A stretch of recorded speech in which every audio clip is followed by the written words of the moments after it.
Jæja, Pétur, 5-1 tap núna á Kópavogsvelli í kvöld. Já. Svona, hvernig sá framstæðan þér? Ég var bara, glaður með fullt af hlutum og glaður með það sem stelpuna lögðu í leikinn og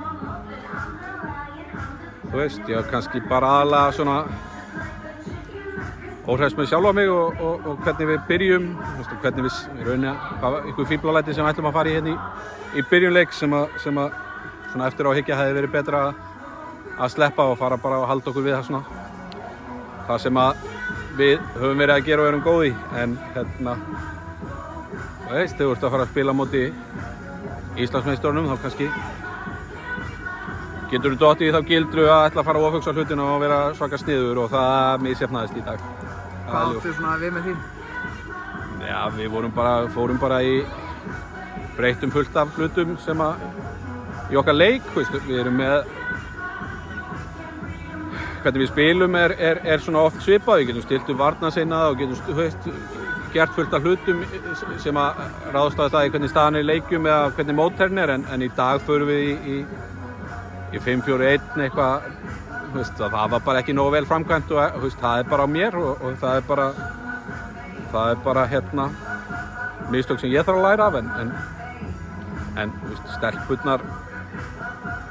eins og ég sagði við inn í klefa, það er engin skömm í því að tapa fyrir Breiðablik og ég er bara mjög glaður með það sem þær lögðu í leikinn og ég held að þær geti labbað svona nokkuð stoltar frá þessum leik.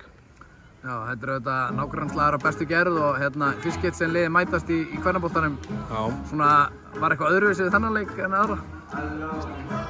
Já, þetta er náttúrulega, ég held að það væri nú líka bara öðruvísi fyrir liði eins og HK í lengjudeildinni. HK er, þau eru alveg með, það hafa verið lengi til en þeir voru í samstarfi með HK Víking þannig að það var hérna, saga HK í kvennaboltanum er svaka stutt en það var samt alveg kvennabolti þegar HK Víkingur var sameiginlegt en að vera komin í áttaúrslit þá held ég að það hefði alltaf verið sérstakt og hvort það var Breiðablik eða Valur eða FH eða Þór Káa eða Þróttur eða öll þessi lið sem voru þarna það hefði það alltaf verið bara spennandi og stórt og eitthvað ekstra fólki í því að spila í áttaúrslitum í bikarnum svona sem lengjudeildarlið og á þeim stað sem að við erum með okkar hóp. Hvar finnst þér svona munurinn liggja á topplið í lengjudeild og svo topplið í bestu deild kvenna? Hann er, það er smá allstaðar en kannski svona í dag, eins og þú sérð í miðbygg seinni hálfleiks þegar við erum búin að leggja hérna mikið í leikinn þá virðist vera meira eftir hjá Blikunum og líkamlega eru þær svona allavega komna lengra á undan okkur þannig að þetta er fullt af gæðum og alls konar hluti sem að stelpurnar í Breiðablik eru og það eru frábærar í fótbolta en með svona líkamlegt margt svona helst með svona sjáanlegur munur á því og það er svona eitthvað sem við vitum svo sem alveg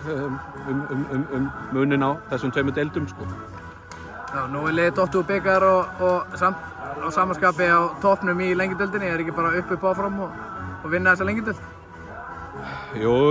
við erum bara áfram í lengjudeildinni og við erum nú að fara í heldur betur leik bara eftir 2,5 sólarhring eða eitthvað á móti Vestmannaeyjum sem er þarna með okkur á toppnum en við ætlum ekkert að fara að stimpla það eitthvað hvert við ætlum eða hvað við ætlum að gera í lengjunni strax. Við erum ekki hálfnum með mótið og við erum bara búið með 1/3 í rauninni þannig að við ætlum bara að taka 1 leik í einu og safna stigum í pokann. Takk fyrir. Takk.